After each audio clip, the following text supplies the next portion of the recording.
जिस पाकिस्तान का काफी हाथ तंग था 2 साल पहले तक, वो पाकिस्तान दोबारा से रिवाइव किया है, ना सिर्फ एक फॉर्मेट में बल्कि तीनों फॉर्मेट में, और उसके खिलाड़ियों का जलवा देखते ही बनता है। अगर हमने एक क्रिकेटर ऑफ द ईयर का जो अवार्ड है वो मिला है बाबर आजम को, आपके सबके चहेते बाबर आजम, कवर ड्राइव के मास्टर। T20 के cricketer of the year award की तो वो भी पाकिस्तान के ही नाम दर्ज हुआ। Overall cricketer of the year है वो शाहिनशाह अफरीदी के नाम ये अवार्ड गया है। और पाकिस्तानी अवाम के लिए मैं समझता हूं एक बहुत ही संतोष की बात होगी कि साउथ अफ्रीका में उसने हराया है वनडे में।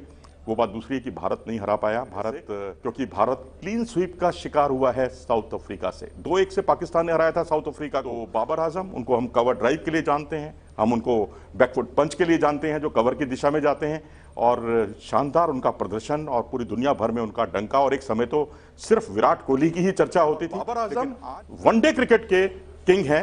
इस जिस पाकिस्तान का काफी हाथ तंग था 2 साल पहले तक, वो पाकिस्तान दोबारा से रिवाइव किया है, ना सिर्फ एक फॉर्मेट में बल्कि तीनों फॉर्मेट में, और उसके खिलाड़ियों का जलवा देखते ही बनता है। अगर हम वनडे की बात करें, आईसीसी के one day player of the year यानी ICC one day cricketer of the year का जो अवार्ड है वो मिला है बाबर आजम को, आपके सबके चहेते बाबर आजम, कवर ड्राइव के मास्टर। उनको मिला है वनडे का सर्वश्रेष्ठ खिलाड़ी का पुरस्कार। और अगर हम बात करें T20 के cricketer of the year award की तो वो भी पाकिस्तान के ही नाम दर्ज हुआ है। जी हां, वो हैं मोहम्मद रिजवान, विकेटकीपर बल्लेबाज, जिन्होंने बहुत ही धाकड़ प्रदर्शन किया है पूरे साल भर तीनों फॉर्मेट में। लेकिन T20 क्रिकेट में जो उनका शानदार प्रदर्शन है, उन्होंने अपने आसपास किसी भी क्रिकेटर को टिकने नहीं दिया, और उनको पिछले दिनों पाकिस्तान का पीसीबी का प्लेयर ऑफ द ईयर का अवार्ड मिला था। वहां उन्होंने बाबर आजम को भी पीछे छोड़ा, शाहिनशाह अफरीदी को भी पीछे छोड़ा। जो overall cricketer of the year है वो शाहिनशाह अफरीदी के नाम ये अवार्ड गया है, और क्रिकेटर ऑफ द ईयर का अवार्ड मिला है शाहिनशाह अफरीदी को। एक ऐसे खिलाड़ी जो आर अश्विन के साथ एक कंपटीशन उनका चल रहा था टेस्ट क्रिकेट में, क्योंकि अश्विन के विकेट ज्यादा थे और अफरीदी के विकेट कम थे, लेकिन उन्होंने इंपैक्ट छोड़ा है तीनों फॉर्मेट में और परफॉर्मेंस रहा। और भारत के खिलाफ भी उन्होंने T20 वर्ल्ड कप में भारत को जीतने नहीं दिया था, और पहली बार जो पाकिस्तान की टीम वर्ल्ड कप में जीती है भारत से, उसमें शाहिनशाह अफरीदी का बहुत बड़ा रोल, बहुत बड़ी भूमिका। उन्होंने 3 विकेट चटकाए थे, अहम विकेट चटकाए थे, और अपनी स्विंग के फनकार साबित हुए थे उस मैच में, और अपनी टीम के लिए स्टार साबित होते हैं। अगर हम बाबर आजम की बात करें, बाबर आजम का दुनिया भर में डंका बज रहा है। एक ऐसा खिलाड़ी जिसे वनडे क्रिकेट का player of the year award से नवाजा गया है। ये भी तीनों फॉर्मेट में खेलते हैं और दुनिया के चुनिंदा खिलाड़ियों में से एक हैं जो तीनों फॉर्मेट में, जी हाँ, तीनों फॉर्मेट में कप्तानी करते हैं। केन विलियमसन हो या फिर बाबर आजम हो, ये टेस्ट हो, वनडे हो, T20, अपनी टीम को सफलता की सीढ़ियां चढ़ाते चले गए। और पाकिस्तानी अवाम के लिए मैं समझता हूं एक बहुत ही संतोष की बात होगी कि साउथ अफ्रीका में उसने हराया है वनडे में। वो बात दूसरी है कि भारत नहीं हरा पाया। भारत को अब खैर मूल्यांकन इसका करना होगा नए सिरे से, क्योंकि भारत क्लीन स्वीप का शिकार हुआ है साउथ अफ्रीका से। 2-1 से पाकिस्तान ने हराया था साउथ अफ्रीका को।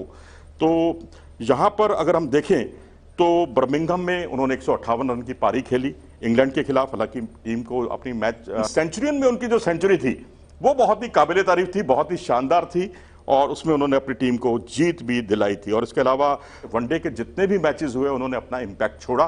तो बाबर आजम, उनको हम कवर ड्राइव के लिए जानते हैं, हम उनको बैकफुट पंच के लिए जानते हैं जो कवर की दिशा में जाते हैं, और शानदार उनका प्रदर्शन और पूरी दुनिया भर में उनका डंका। और एक समय तो सिर्फ विराट कोहली की ही चर्चा होती थी, लेकिन आज खाली विराट नहीं बल्कि विराट के साथ साथ बाबर आजम की भी उतनी ही चर्चा होती है जितनी की विराट कोहली की होती है। तो ये अपने आप में बहुत ही महत्वपूर्ण। और बात करते हैं मोहम्मद रिजवान की, एक ऐसा प्लेयर जिसने इतना इंपैक्ट छोड़ा T20 क्रिकेट में, T20 इंटरनेशनल मैचों की मैं बात कर रहा हूं, क्योंकि इस खिलाड़ी ने, अगर आप देखें तो 4 बार 2021 में 4 ऐसी सीरीज रही, ये मैन ऑफ द सीरीज रहे हैं। सीरीज के सर्वश्रेष्ठ खिलाड़ी के पुरस्कार से इन्हें नवाजा गया है, और बांग्लादेश को 3-0 से हराया। उस जीत के महानायक मोहम्मद रिजवान, क्योंकि बांग्लादेश को आप T20 में अंडर एस्टिमेट नहीं कर सकते। एक ऐसी टीम जिसने ऑस्ट्रेलिया का भी पुलिंदा 62 रन पे बांधा था, न्यूजीलैंड का भी पुलिंदा उन्होंने 60-62 रन के आसपास बांधा था, और न्यूजीलैंड में टेस्ट सीरीज में तो हराया, एक मैच में हराया, लेकिन T20I की जो सीरीज थी, ऑस्ट्रेलिया से भी जीती, न्यूजीलैंड से भी जीती बांग्लादेश ने। उसी बांग्लादेश को पाकिस्तान ने पटकनी दे दी, चारों खाने चित किया और 3-0 से सीरीज जीती। और उसके जो महानायक थे, मैन ऑफ द सीरीज थे, वो थे मोहम्मद रिजवान। इसके अलावा जिम्बाब्वे के खिलाफ 3-0 की जीत में भी जो मैन ऑफ द सीरीज थे वो मोहम्मद रिजवान ही थे। और जिम्बाब्वे से जब 2-1 से सीरीज जीती थी तब भी man of the series Mohammad Rizwan थे।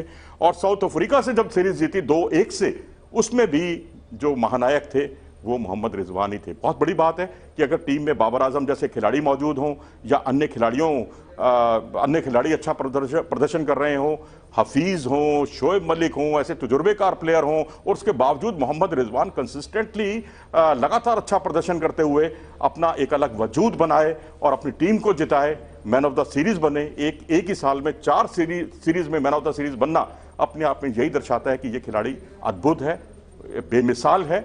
इसकी जितनी प्रशंसा की जाए उतना कम है। 2021 में 1326 रन 29 मैचों में बनाना T20I क्रिकेट के, और उसमें 73.66 का औसत। T20I क्रिकेट की बात कर रहा हूं मैं, 73.66 का औसत है और 135 के आसपास का इनका स्ट्राइक रेट है। तो ये यही दर्शाता है, क्योंकि 135 का स्ट्राइक रेट आमतौर पर आप देखेंगे इंडियन सब कॉन्टिनेंट में जो टीमें हैं, प्लेयर्स हैं, उनका इतना एवरेज जो है 130-128 के आसपास रहता है। टेस्ट क्रिकेट का ठप्पा लगा हुआ था, ये मान लिया जाता था ये तो टेस्ट ही क्रिकेट खेल सकता है, और तब ये माना गया था कि सरफराज जो है वो व्हाइट बॉल क्रिकेट के ज्यादा अच्छे विकेट कीपर बल्लेबाज हैं। लेकिन तमाम मान्यताओं को झुटलाते हुए, उनको सबको दरकिनार करते हुए रिजवान हीरो बने और पूरी दुनिया में उन्होंने अपना डंका बजा दिया। T20I क्रिकेट के जो है क्रिकेटर ऑफ द ईयर का अवार्ड से उन्हें सम्मानित किया गया। साउथ अफ्रीका की, और बाबर आजम वनडे क्रिकेट के किंग हैं, इस बात को ICC मानती है। और क्योंकि बाबर आजम ने काफ़ी दिलों पर राज किया है, तो शायद ये वजह है कि हम उसको आज भी नंबर 1 मानते हैं, चाहे वो रैंकिंग में नंबर 1 से नीचे आ गए हों। लेकिन कुछ ऐसे प्लेयर होते हैं, इंपैक्टफुल प्लेयर होते हैं, चाहे बाबर आजम हो, विराट कोहली हो, परफॉर्म क्रिकेट के लिए बहुत अच्छा है कि अब आप पाकिस्तान क्रिकेट आज केवल बाबर आजम पर निर्भर नहीं है, वो अपना एक अलग वजूद बनाना जानता है। अगर वो नहीं है तो बाकी और लोग हैं, मोहम्मद रिजवान हैं, और अब तो मुझे लगता है कि हफीज और शोएब मलिक के भी विकल्प जल्दी ही तलाश किए जाएंगे। जी, अगर आप देखेंगे एक ऐसी टीम